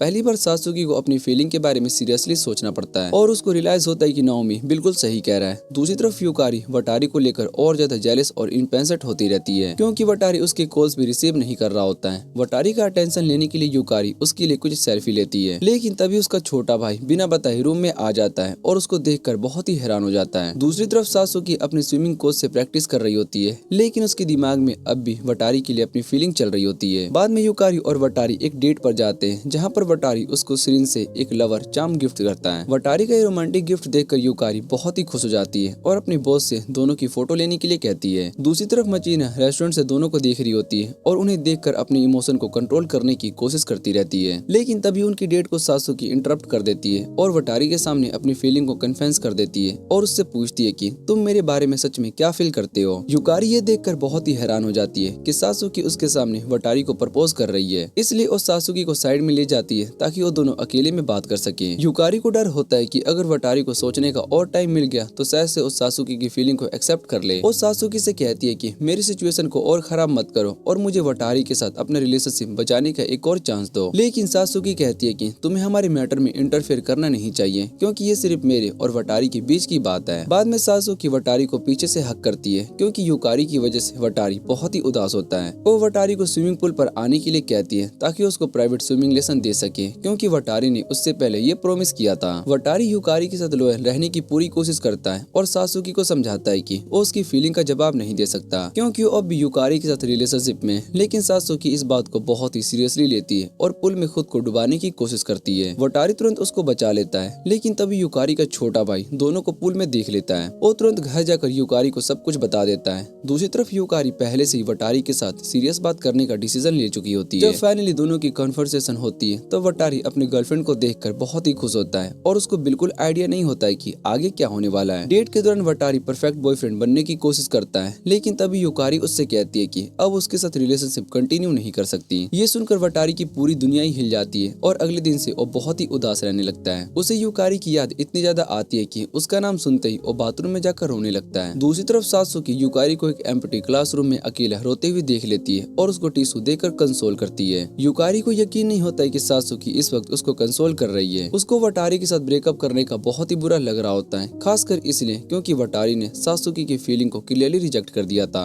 यूकारी सात्सुकी को बताती है कि रिलेशनशिप में वो बहुत ही इनसिक्योर फील कर रही थी और उसको लग रहा है कि ब्रेकअप करना ही सही डिसीजन होगा। लेकिन बाद में जब टोकी उससे मैसेज करके बैकअप के बारे में पूछता है तो यूकारी सब कुछ डिनाई कर देती है और कहती है कि वो और वटारी अब भी साथ है। दूसरी तरफ सात्सुकी भी बहुत ही खुश होती है, क्योंकि उसको लगता है कि वटारी अब सिंगल है और अब शायद से उसके पास अपनी फीलिंग एक्सेप्ट करने का चांस है। कुछ दिन के बाद वटारी स्कूल से जा रहा होता है, तभी उसकी मुलाकात यूकारी और उसके फ्रेंड से हो जाती है। वटारी ये देखकर बहुत ही हैरान होता है कि यूकारी उससे बिल्कुल पहले की तरह बात कर रही है, जैसे कुछ दिन पहले उनका ब्रेकअप हुआ ही ना हो। वटारी इस बात को सोच ही रहा होता है कि तभी सात्सुकी अचानक से उसके सामने आ जाती है और अपना नया आउटफिट दिखाकर उसको सरप्राइज कर देती है। वटारी को चीयर अप करने के लिए सात्सुकी उसके सामने अपनी फीलिंग शो करती है और कहती है कि अगर तुम इतने डेस्परेट हो तो तुम मेरे साथ रिलेशनशिप में आ सकते हो। स्कूल के बाद टोकोई यूकारी से मिलता है और उसके झूठ के बारे में पूछता है, लेकिन यूकारी ब्रेकअप होने की बात को कम्प्लीटली डिनाई कर देती है। टोकोई उसे अपकमिंग कल्चर फेस्टिवल के बारे में बताता है और कहता है कि उस फेस्टिवल को लेकर एक लेजेंड है। लेजेंड के अकॉर्डिंग अगर फेस्टिवल के बाद होने वाली पार्टी में दो लोग किस करते हैं तो चाहे उनके बीच में कोई भी आए, आखिर में वो दोनों एक साथ हो जाते हैं। ये सुनकर यूकारी को उम्मीद होती है और वो डिसाइड करती है कि फेस्टिवल के बाद यूकारी को वो दोबारा प्रपोज करेगी और देखेगी ये लेजेंड सच है या नहीं। दूसरी तरफ वटारी कुछ स्टूडेंट्स को यूकारी के बारे में गॉसिप्स करते हुए सुन लेता है। वो लोग कह रहे होते हैं कि यूकारी को टोकोई पसंद है। ये सुनकर वटारी का कॉन्फिडेंस कम्प्लीटली टूट जाता है। वो सोचने लगता है कि शायद से यूकारी के लिए उसका बेस्ट फ्रेंड टोकोई ही बेटर है, क्योंकि वो खुद बहुत ही ज्यादा पॉपुलर है। कुछ दिन के बाद स्कूल कल्चरल फेस्टिवल की प्रिपरेशन में लग रही होती है, लेकिन तभी वटारी अपने काम पर फोकस नहीं कर पाता। उसके दिमाग में यूकारी और सात्सुकी दोनों की बातें चल रही होती है। परेशान होकर वटारी सात्सुकी को ढूंढने के लिए चला जाता है और सोचता है कि शायद से अब उसको सात्सुकी के ऑफर को एक्सेप्ट कर लेनी चाहिए। लेकिन वो सात्सुकी के सामने अपनी फीलिंग को बता पाता उससे पहले यूकारी और टोकोई बिल्डिंग में आ जाते हैं। ये देखकर वटारी का मूड पूरा खराब हो जाता है और उसको यकीन हो जाता है कि यूकारी और टोकोई के बीच सच में कुछ चल रहा है। इस वजह से वटारी के लिए यूकारी को भूलना थोड़ा इजी हो जाता है। बाद में वटारी सात्सुकी के पास जाता है, जहाँ पर सात्सुकी फिर से उसको अपनी तरफ अट्रैक्ट करने की कोशिश करती है। इस बार वटारी भी मान जाता है और दोनों एक प्राइवेट रूम में चले जाते हैं। लेकिन सात्सुकी वटारी से कहती है कि पहले तुम फ्रेश हो जाओ। बाथरूम में वटारी सात्सुकी से कहता है कि वो उसके साथ तभी रिलेशनशिप में आएगा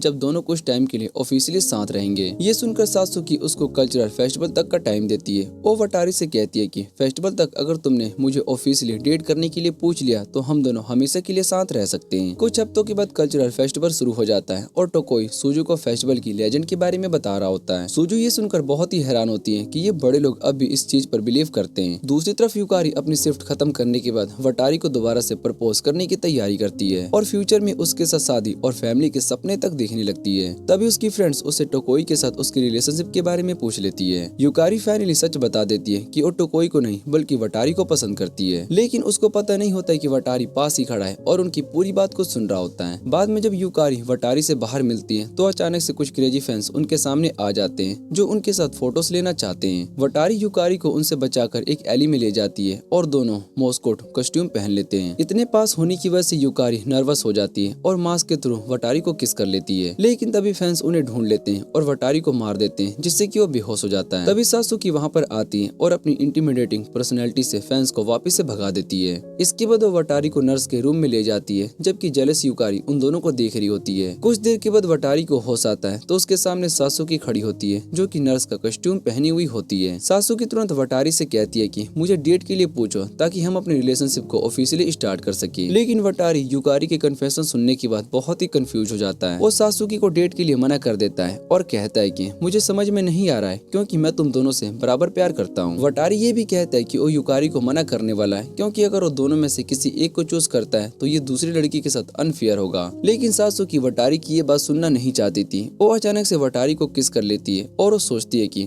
फेस्टिवल की लेजेंड की वजह से शायद से दोनों की किस्मत में एक साथ होना लिखा हो। बाद में उसी रात युकारी वटारी के पास आती है और उसे अपनी फीलिंग्स बताती है, लेकिन वटारी उसको रिजेक्ट कर देता है। ये सुनकर युकारी का दिल कम्प्लीटली टूट जाता है और वो वहाँ से भाग जाता है। अगले 3 दिन तक युकारी घर के बाहर नहीं निकलती और ऐसे बिहेव करती है जैसे उसकी पूरी दुनिया खत्म हो गई हो। कुछ दिन के बाद घर वापस जाते वक्त युकारी टोकोई से कहती है कि उसका दिल तब से ज्यादा इस बात से टूटा है कि वटारी ने कहा कि वो सासुकी से भी प्यार करता है, क्योंकि युकारी को सबसे बड़ा डर शुरू से यही था कि वटारी की फीलिंग सासुकी के लिए भी हो सकती है। उसी रात वटारी घर पर पहुंचता है तो टमायो उसे बताती है कि उसका चाइल्डहुड वाला घर जल्द ही तोड़ दिया जाएगा, इसलिए वटारी को वहाँ पर जाकर एक लैपटॉप जल्दी से लाना होगा। वटारी उस घर में वापस नहीं जाना चाहता था, क्योंकि वहीं पर उसकी पहली मुसीबत सासुकी से हुई थी। वटारी उस घर में वापस नहीं जाना चाहता था क्योंकि वहीं पर उसकी पहली मुलाकात सासुकी से हुई थी। लेकिन वो तमायो की बात को मना भी नहीं कर पाता और बस लेकर अपने पुराने घर पहुंच जाता है। वहां पहुंचने पर वटारी देखता है कि एक अननोन रेड हेयर लड़की घर से बाहर जा रही होती है और उसके हाथ में कुछ होता है। वटारी पूरा घर को चेक करता है, लेकिन उसको लैपटॉप नहीं मिलता। तभी उसको याद आता है कि उसके फादर फैमिली की फोटो प्रिंट करके रखे थे और उसी फोटोज में वटारी और सासुकी की चाइल्डहुड वाली फोटो भी थी। ये सोचकर वटारी को लगता है कि शायद से जो रेड हेयर लड़की वहाँ से जा रही थी उसके हाथ में लैपटॉप जैसा जो पार्सल था वो लैपटॉप हो सकता है, इसलिए वो उसके पीछे भागता है। जब उस लड़की के पास पहुँचता है तो उसको ट्रेन स्टेशन तक राइड करने के लिए कहती है। वो अपना नाम राइका बताती है और कहती है कि वो लैंडलेडी की ग्रैंड डॉटर है। राइका वटारी को अपने घर पर टी पिलाने के लिए बुलाती है और वटारी भी उसके साथ चला जाता है ताकि उस पार्सल के बारे में पता लगा सके। लेकिन वहाँ पहुंचकर वटारी को पता चलता है कि जिस पार्सल को वो लैपटॉप समझ रहा था उसके अंदर पेस्ट्रीज है। ये देखकर वटारी को बहुत ही डिसअपॉइंटेड होती है। वटारी जब राइका को पूरी स्टोरी बताता है तो राइका उसे बताती है कि सासुकी भी कुछ टाइम पहले उसके पुराने घर पर आई थी और लैपटॉप में कुछ ढूंढ रही थी।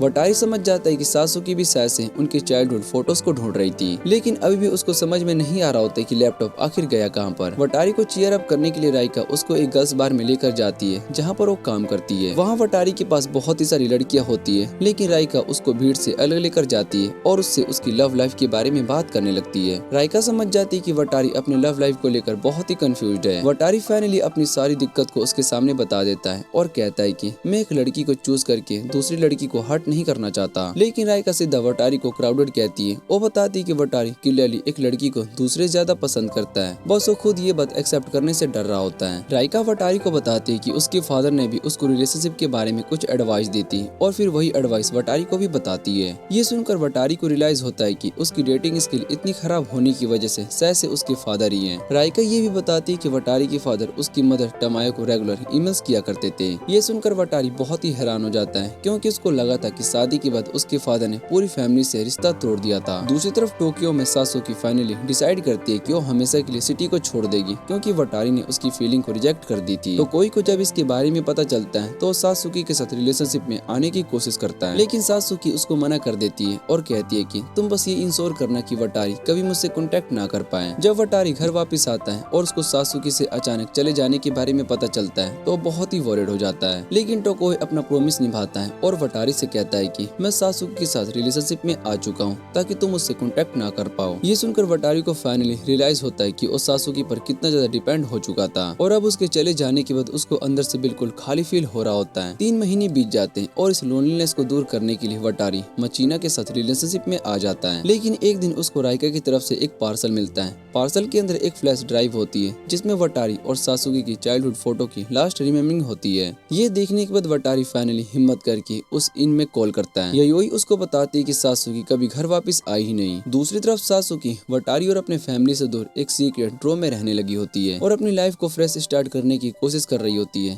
कुछ दिन के बाद वटारी टमायो को बताता है कि वो स्कूल ट्रिप पर नहीं जाएगा क्योंकि अब वो सिंगल है और उसका कोई फ्रेंड भी नहीं नहीं है, यहाँ तक कि टोकोई भी उसकी मैसेज का रिप्लाई नहीं कर रहा होता है। वटारी सोचता है कि शायद से टोकोई सासुकी के साथ रिलेशनशिप में आने की वजह से उसे इग्नोर कर रहा है। वैलेंटाइंस डे पर यूकारी अचानक से वटारी के पास आती है और उसको चॉकलेट्स देती है। वो वटारी से कहती है कि क्या हम दोबारा से फ्रेंड्स बन सकते हैं। टोकोई को भी यूकारी की तरफ से चॉकलेट्स मिलती है और इसके बाद वो फाइनली वटारी को रिप्लाई करता है। वो वटारी को अगले दिन मिलने के लिए बुलाता है। जब दोनों मिलते हैं तो टोकोई वटारी को बताता है कि उसको भी सासुकी की करंट लोकेशन के बारे में कुछ नहीं पता। फिर वो वटारी को स्कूल ट्रिप पर चलने के लिए कन्विंस करता है और प्रॉमिस करता है कि वो भी उसको वहाँ पर अकेला फील नहीं होने देगा। तब वटारी को रियलाइज होता है कि टोकोई और सासुकी के रिलेशनशिप वाली जो रूमर्स थी वो झूठ थी। ये सुनने के बाद वटारी को थोड़ी सी राहत मिलती है। दूसरी तरफ यूकारी अपने फ्रेंड सिमाडा के सामने अपनी फीलिंग शेयर करती है और कहती है कि वो वटारी के साथ फ्रेंड्स बनकर भी खुश है, लेकिन असल में वो दोबारा से उसके साथ रिलेशनशिप में आना चाहती है। तो कोई भी वटारी को सजेस्ट करता है कि अब सासुकी उसकी लाइफ में नहीं है तो उसको यूकारी के साथ एक चांस देना चाहिए, लेकिन वटारी कहता है कि मैं ऐसा नहीं कर सकता हूँ क्योंकि मैं किसी के साथ बुरा बिहेव नहीं करना चाहता। घर वापस आने पर वटारी की मुलाकात अपनी आंट टमायो से होती है, जो अचानक पूरा मेकओवर करके इंस्टाग्राम वाली बड़ी बन चुकी होती है। टमायो बताती कि वो वटारी के टीचर से बात करने वाली थी क्योंकि उसको लग रहा था कि स्कूल में शायद से वटारी को बुली किया जा रहा है, लेकिन जब उसको पता चलता है कि वटारी स्कूल ट्रिप पर जा रहा है तो बहुत ही रिलीव्ड हो जाती है। ट्रिप के लिए पैकिंग करते वक्त वटारी को अपनी और सासुकी की चाइल्डहुड फोटो मिलती है। फोटो को देखकर वटारी सोचता है कि काश मैं ये फोटो को सासुकी को दे पाता। स्कूल ट्रिप के दौरान यूकारी और वटारी एक साथ बैठे होते हैं। वटारी रियलाइज करता है कि अब वो पहले की तरह ऑकवर्ड नहीं है क्योंकि अब उसके ऊपर परफेक्ट बॉयफ्रेंड बनने का प्रेशर नहीं है। जब सभी ओकिनावा पहुंचते हैं और होटल की तरफ जा रहे होते हैं, यूकारी को पता चलता है कि सासुकी भी उसी होटल में रह रही है। ये देखकर यूकारी परेशान हो जाती है क्योंकि उसको लगता है कि यूकारी के साथ दोबारा से रिलेशनशिप में आने का उसका प्लान फिर से खराब हो जाएगा। बाद में सासुकी बाथरूम में टोकोई को पकड़ लेती है और उससे पूछती है कि उसको उसके स्कूल के बारे में कैसे पता चला। टोकोई बताता है कि उसने थोड़ी सी तलाशी करके पता लगाया कि सासुकी किस स्कूल में जा रही है। वो दिखावा करता है कि उसका वटारी और सासुकी को दोबारा से मिलवाने का कोई प्लान नहीं है, लेकिन असल में पूरी सिचुएशन के पीछे वही मास्टरमाइंड होता है। ट्रिप के दौरान सासुकी बार बार वटारी के पास आ जाती है, लेकिन यूकारी जानबूझकर वटारी को बिजी रखती है ताकि वो सासुकी को ना देख सके। लेकिन यूकारी को वटारी से झूठ बोलने का गिल्ट होने लगता है और आखिर में उसको सच बता देती है कि सासुकी भी इसी होटल में रह रही है। ये सुनते ही वटारी सासुकी को ढूंढने के लिए पागल की तरह भागने लगता है क्योंकि उससे एक बार मिलकर अपनी फीलिंग क्लियर करना चाहता है। अगले कुछ दिन तक वटारी होटल में हर जगह पर सासुकी को ढूंढता रहता है और सबसे पूछता है कि किसने उसको देखा है। वो सासुकी को ढूंढने के लिए लड़कियों के रूम की तरफ जाने की कोशिश करता है और ये देखकर उसके फ्रेंड्स उसको बैठकर समझाते हैं, लेकिन वटारी किसी भी तरीके से सासुकी को ढूंढना चाहता था। आखिर में उसके फ्रेंड्स डिसाइड करते हैं कि अगर वटारी को रोका नहीं जा सकता है तो उसकी हेल्प ही कर देते हैं। और टीचर को डिस्ट्रैक्ट करने का एक प्लान बनाते हैं ताकि वटारी को सासुकी के रूम तक पहुंचने का टाइम मिल सके। और वटारी फाइनली सासुकी के सामने जाकर अपने दिल की बात कहने वाला होता है, लेकिन जब वटारी सासुकी के रूम में पहुंचता है तो वो देखता है कि सासुकी नशे में बेहोश पड़ी है।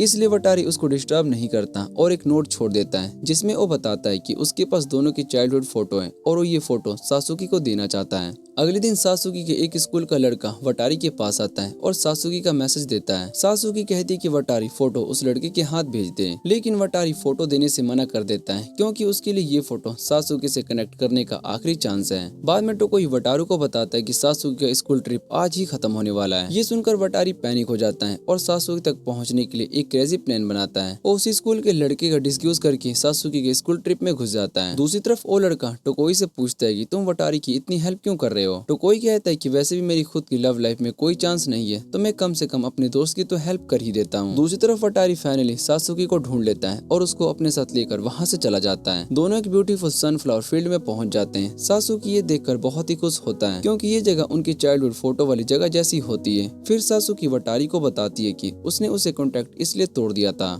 क्योंकि उसको लगता था कि उसकी वजह से वटारी की लाइफ और हैप्पीनेस खराब हो रही है। वो सोचती थी कि अगर वो वटारी से कम्प्लीटली दूर होगी तो वटारी यूकारी के साथ अपनी हैप्पी लाइफ को बना सकेगा, लेकिन वटारी कहता है कि यूकारी अब उसको एक सिर्फ फ्रेंड की तरह देखती है। सासुकी उससे पूछती है कि क्या तुम सिर्फ इसलिए मेरे पास आए हो क्योंकि मैं तुम्हें रिजेक्ट कर दिया था। वटारी इस बात को डिनाई करता है और कहता है कि उसने 3 महीने पहले अपना डिसीजन लिया था। फिर वटारी फाइनली सासुकी से कन्फेस करता है कि उसके साथ रहना चाहता है, लेकिन सासुकी तुरंत हाँ नहीं करती और वटारी को थोड़ा और वेट करवाती है। वो उसको टीज करते हुए किस करने के पास आ जाती है, लेकिन लास्ट मोमेंट पर रुक जाती है और कहती है कि मुझे पाने के लिए थोड़ा सा और कोशिश करो। और उसको अपने फोन में सेव कर लेती है। फिर वो वटारी को अपना फोन नंबर भी दे देती है। स्कूल ट्रिप 1 महीना बीत जाता है और वटारी और सासुकी अपने फोन पर रेगुलरली बात करते रहते हैं। फाइनली वटारी सासुकी से पर्सनली मिलने का प्लान बनाता है और सासुकी भी उससे मिलने के लिए रेडी होने लगती है। दूसरी तरफ युकारी बहुत ही उदास हो जाती है क्योंकि उसको लगता है कि सासुकी ने एक बार फिर से वटारी को उससे दूर कर दिया।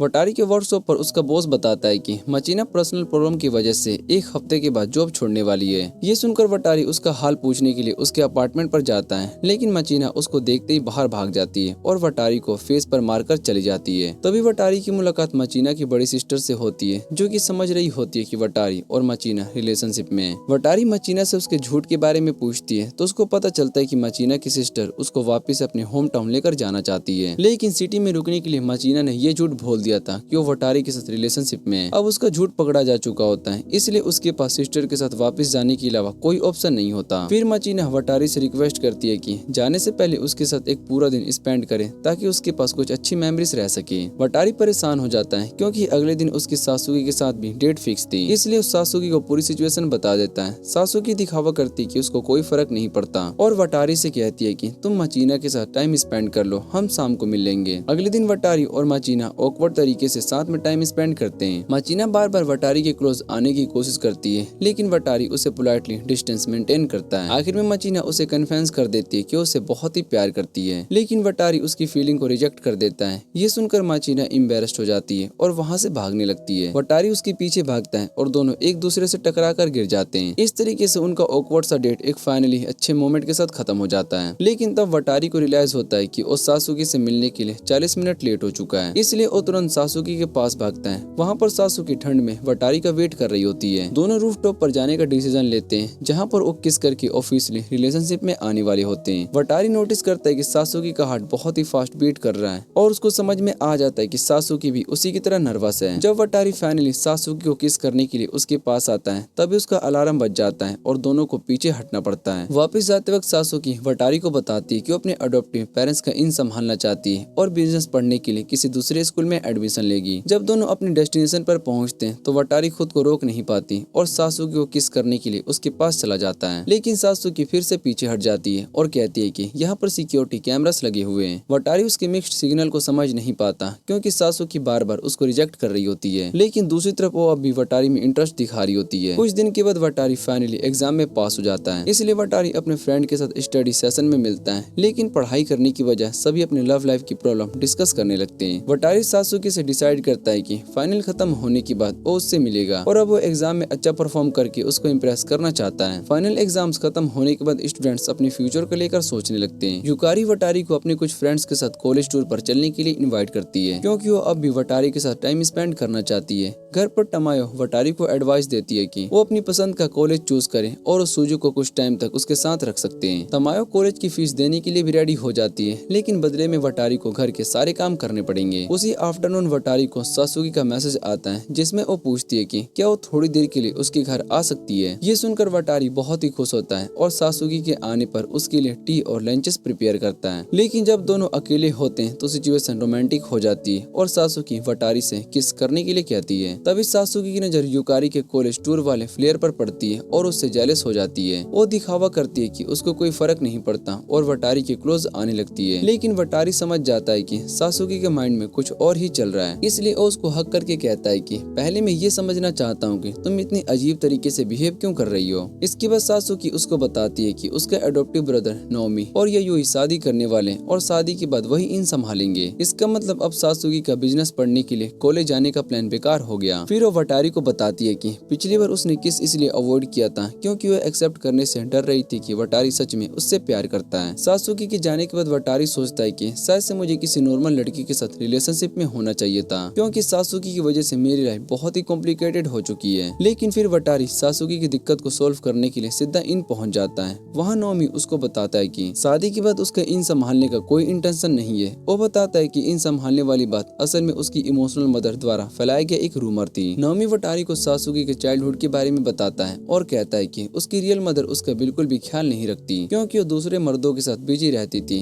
नोमी बताता है कि वो अक्सर सासुकी को वटारी के घर पर छोड़ दिया करता था लेकिन समर ब्रेक खत्म होने के बाद सात्सुकी को पता होता है कि वो वटारी से बहुत ही टाइम तक नहीं मिल पाएगी। बाद में नाओमी वटारी को घर पर छोड़ देता है और वटारी को फाइनली समझ में आ जाता है कि सात्सुकी उनके रिलेशनशिप को लेकर इतनी कंफ्यूज क्यों रहती है। उसके रियल पेरेंट्स के साथ उसकी रिलेशनशिप अच्छे नहीं रहे और वटारी के साथ उसकी रियल लाइफ का एक ऐसा रिलेशनशिप है जो कि सच में सक्सेसफुल हुआ है। इसलिए सात्सुकी इस रिलेशनशिप को लेकर बहुत ही केयरफुल है क्योंकि वो इसे खोना नहीं चाहती। अगले दिन नाओमी सात्सुकी से मिलकर उसको पूरी सिचुएशन समझाता है और बताता है कि इनको संभालने का उसका ड्रीम अब भी पूरा हो सकता है। एक हफ्ते के बाद वटारी और उसके फ्रेंड सात्सुकी के वर्कशॉप पर पहुंच जाते हैं। वहाँ टोकोई सात्सुकी को बताता है कि अब वो दूसरों की लव लाइफ में इंटरफेयर करना बंद कर देगा। तभी युकारी की मुलाकात सात्सुकी से होती है और फाइनली उसके सामने अपनी फीलिंग शेयर करती है। युकारी कहती है कि उसने अपनी फीलिंग की वजह से वटारी के साथ बहुत ही गलत किया। वटारी ने उसको बार बार रिजेक्ट किया लेकिन फिर भी वो उसके पीछे पड़ती रहती थी। आखिर में उसको रियलाइज हुआ कि वटारी की फीलिंग सिर्फ सात्सुकी के लिए है। लेकिन सात्सुकी भी वटारी को लेकर एक इनसिक्योरिटी बताती है। वो कहती है कि उसको डर लगता है कि शायद से वो वटारी के लिए इनफ नहीं है, इसी वजह से उनके रिलेशनशिप को ऑफिशियली एक्सेप्ट नहीं कर पा रही है। कुछ दिन के बाद वटारी सात्सुकी से मिलने का प्लान बनाता है और इस बार वो टाइम पर पहुंचने के लिए अपना काम जल्दी से खत्म करने की कोशिश करता है। लेकिन जितना काम वो कंप्लीट करता है उतना ही नया काम उसके पास आता रहता है और आखिर में वटारी पूरा थक जाता है। जब वो बिल्डिंग से बाहर निकलता है तो उसके सामने सात्सुकी खड़ी होती है। वो बताती है कि उससे मिलने के लिए सिक्योरिटी स्कूल में आई थी। वटारी बिना टाइम वेस्ट किए सात्सुकी से कहता है कि वो उससे प्यार करता है और फ्यूचर में उसके साथ फैमिली भी बनाना चाहता है। ये सुनकर सात्सुकी का फेस टमाटो की तरह रेड हो जाता है और फाइनली दोनों एक दूसरे को किस करते हैं। इस तरीके से उनकी इतनी टाइम से चल रही स्लो रोमांस फाइनली एक हैप्पी मोमेंट पर पहुंच जाती है। वटारी सात्सुकी को बताता है कि उसने कॉलेज जाने का प्लान चेंज कर दिया है और स्कूल खत्म होने के बाद वो एक चीफ की तरह काम करेगा। वो कहता है कि स्कूल और जॉब की वजह से शायद से दोनों एक दूसरे से ज्यादा नहीं मिल पाएंगे। लेकिन सात्सुकी लॉन्ग डिस्टेंस रिलेशनशिप के लिए रेडी होती है क्योंकि अब उसको वटारी पर पूरा ट्रस्ट है। सात्सुकी भी वटारी को बताती है कि वो कॉलेज जाने वाली है और इस वजह से उन दोनों के लिए एक दूसरे से मिलना और भी मुश्किल होने वाला है। लेकिन फ्यूचर को लेकर इतनी इनसिक्योरिटी होने के बाद भी दोनों प्रेजेंट को एंजॉय करने का डिसीजन लेते हैं। अगले कुछ हफ्ते तक वटारी और सात्सुकी साथ में अपनी डोमेस्टिक लाइफ को एंजॉय करते हैं। वटारी घर का खाना बनाता है जबकि सात्सुकी बाकी घर के काम संभालती है। वटारी को अपनी आंट टमायो की एडवाइस याद आती है जो कि उसको सीक्रेटली कहती थी कि इतनी कम एज में सात्सुकी के साथ ज्यादा रेकलेस मत होना। ये याद करके वटारी थोड़ा सा एम्बैरेस्ड हो जाता है। दूसरी तरफ जॉब पर वटारी को सिर्फ बेसिक फूड प्रिपरेशन का काम मिलता है और उसको लगता है कि स्कूल के बाद चीफ बनने के लिए उसको इनफ ट्रेनिंग नहीं करनी पड़ेगी क्योंकि अब उसका सबसे बड़ा गोल इंडिपेंडेंट बनना और सात्सुकी को सपोर्ट करना है। घर पर सात्सुकी वटारी के काम से वापस आने का वेट करती है और घर साफ करने के साथ उसके लिए बात भी रेडी करती है। रात को वटारी के घर पर आने के बाद दोनों के बीच में रोमांटिक मोमेंट होता है। अगले दिन स्कूल में सात्सुकी की तबीयत खराब हो रही होती है। एबे उसकी बात सुन लेता है कि उसका पीरियड इस बार लेट है। ये सुनकर एबे को लगता है कि शायद से सात्सुकी प्रेग्नेंट हो गई है और वटारी को मिनी वर्जन आने लगता है। वो तुरंत टोकोई को ये बात बता देता है और टोकोई इस मैटर की सच्चाई पता करने का डिसाइड करता है। बाद में जब बॉयज मिलते हैं तो वटारी को बताते हैं कि सात्सुकी की तबीयत खराब है और प्रेगनेंसी की भी डाउट है। ये सुनकर वटारी बहुत ही वॉरिड हो जाता है और तुरंत घर वापस सात्सुकी के पास चला जाता है। वहाँ सात्सुकी को फीवर हुआ होता है और वटारी उसके पास बैठकर उसकी केयर करने लगता है। सात्सुकी इस सिचुएशन में भी वटारी के साथ मजाक करती रहती है और उसे अपनी फीवर वाली बॉडी को वाइप करने के लिए कहती है। जब वटारी उसके बैग को वाइप कर रहा होता है और वो बताता है कि टोकोई ने उसके सात्सुकी की तबीयत के बारे में बताया था। फिर वटारी वाउंडर करता है कि टोकोई इतना पावरफुल होने के बाद भी कभी रिलेशनशिप में क्यों नहीं आया। सात्सुकी बताती है कि उसको इसका रीजन पता है। एक बार उसने एक्सीडेंटली टोकोई के फोन पर एक मैसेज देखा था।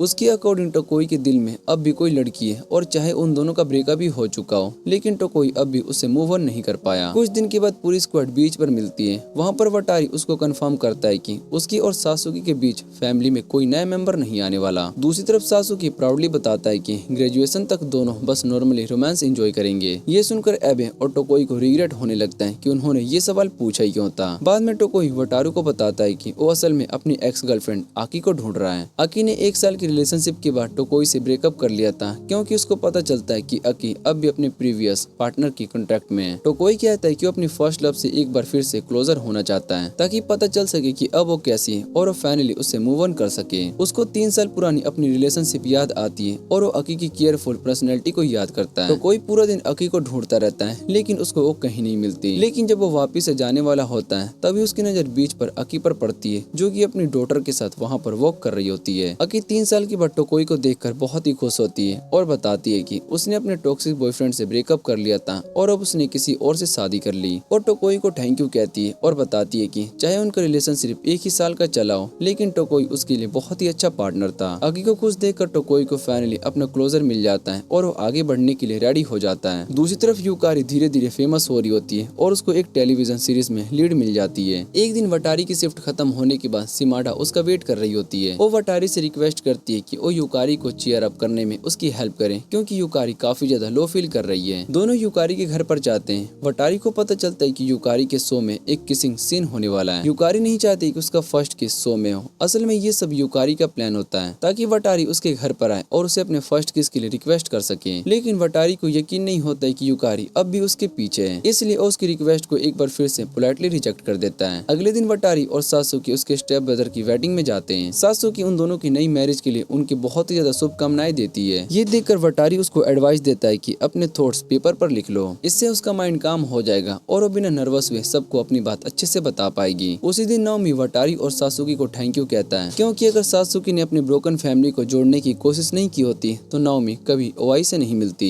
रात को सासुकी आयोई के साथ अपने फेयर को शेयर करती है। वो कहती कि उसको वटारी से शादी करने से डर लगता है क्योंकि खुद को मदर बनाते हुए और अपनी फैमिली को बांटते हुए इमेजिन नहीं कर पाती। वटारी उनकी बात सुन लेता है और बाद में सासुकी को समझाता है कि उसके फेयर्स बिल्कुल नॉर्मल है। वो कहता है कि मुझे अभी फैमिली स्टार्ट करने की कोई जल्दी नहीं है। वटारू उसको कुछ दिन इन में रहकर अपने पेरेंट्स के साथ टाइम स्पेंड करने का बिगेस्ट सजेशन देता है और सासुकी इसके लिए एग्री हो जाती है। दूसरी तरफ वटारी टमायो के घर पर वापस आता है और अपनी आंट और सूजू के साथ ज्यादा टाइम स्पेंड करके उनको समझाने की कोशिश करता है। वटारी को नोमी की बात याद आती है कि सासुकी अपनी रियल मदर से बिल्कुल अटैच्ड नहीं है। शायद इसी वजह से सासुकी को भी अपनी फैमिली बनाने में डर लगता है। अगले दिन रात को वटारी सासुकी को लेने के लिए ट्रेन स्टेशन पर पहुंचता है, लेकिन तभी बहुत ही तेज बारिश शुरू हो जाती है और दोनों पूरी तरीके से भीग जाते हैं। वटारी सासुकी से माफी मांगता है कि उसने इतनी जल्दी फैमिली स्टार्ट करने की बात करके उसको प्रेशर दिया। फिर वो बताता है कि उसकी मदर का भी अपनी फैमिली के साथ रिलेशनशिप अच्छा नहीं था और इसी वजह से शादी के बाद वो घर चली गई थी। ये सुनकर सासुकी को थोड़ा सा रिलीफ मिलता है क्योंकि अब उसको लगता है कि अपनी मदर से प्यार ना करना उसको वॉरिड नहीं बनाता। वटारी उसको प्रॉमिस करता है कि उसकी फ्यूचर फैमिली में अगर सासुकी उसके साथ है तो हमेशा खुश रहेगा। वो ये भी मानता है कि ये कन्वर्सेशन करते वक्त वो सासुकी को डेट पर आस्क करने से भी ज्यादा नर्वस था। सासुकी ये सुनकर वटारी को टाइट हग कर लेती है और उसकी फास्ट ब्रीथिंग को फील कर पाती है। कुछ दिन के बाद मचीना वटारी के वर्कशॉप पर आती है। वटारी को पता चलता है कि मचीना ने सिटी में रुकने का डिसाइड किया है और अब वो स्कूल में एक ग्रेट एथलीट बनने पर फोकस करेगी। बाद में सिमाडा और यूकारी वटारी के वर्क प्लेस पर टीवी शो की वॉर अप पार्टी की रिजर्वेशन करने लगते हैं। वटारी यूकारी से उसकी सिंग के बारे में पूछता है जिसको लेकर वो पहले इतनी नर्वस थी। सिमाडा बताती है कि यूकारी का सारा ड्रामा सिर्फ एक्टिंग था क्योंकि असल में उसको किस अपने पेट डॉग को करना था। यूकारी वटारी से माफी मांगती है कि उसने किस पाने के लिए इतनी डिस्परेट कोशिश की। फिर वो सासुकी को भी पार्टी में इनवाइट करती है। दूसरी तरफ सूजू बहुत ही नर्वस होते हुए टोकोई की फ्लावर शॉप में तरफ भागने लगती है। उधर वटारी सासुकी से अपनी आंखें बंद करने के लिए कहता है। सासुकी सोचती है कि शायद से वटारी फाइनली उसको मैरिज रिंग देने वाला है, लेकिन जब वो आंखें खोलती है तो उसकी रिस्ट पर एक वॉच होती है। सासुकी कहती है कि उसको रिंग से ज्यादा ये वॉच पसंद है। तभी वटारी उससे प्रॉमिस करता है कि वो फ्यूचर में उससे शादी करेगा। सासुकी भी उसकी बात मान लेती है। वापस आते वक्त ट्रेन में सासुकी और सूजू वटारी के दोनों साइड्स पर बैठकर पीसफुली सो रही होती है। उधर सासुकी को एक ड्रीम आता है जहाँ पर वो और वटारी सनफ्लावर फील्ड में होते हैं, लेकिन इस बार सासुकी फाइनली वटारी तक पहुंच जाती है और इसी के साथ वटारी की ये कॉम्प्लिकेटेड लव स्टोरी यहीं पर खत्म हो जाती है। अगर आपको ये वीडियो अच्छी लगे तो वीडियो को लाइक करके चैनल को सब्सक्राइब जरूर कर लेना।